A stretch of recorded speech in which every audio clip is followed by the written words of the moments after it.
సినిమాకి ఇక్కడికి రావడం, మచిలీపట్నం వాళ్ళతో సెలబ్రేట్ చేసుకోవడం చాలా చాలా హ్యాపీగా ఉంది.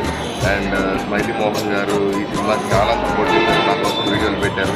ఇక్కడ అందరికీ ప్రత్యేకంగా ధన్యవాదాలు. Thank you so much. Thank you sir. Thank you sir. Thank you sir.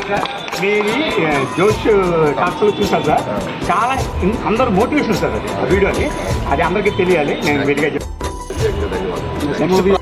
Artist రూపంలో చూసాను.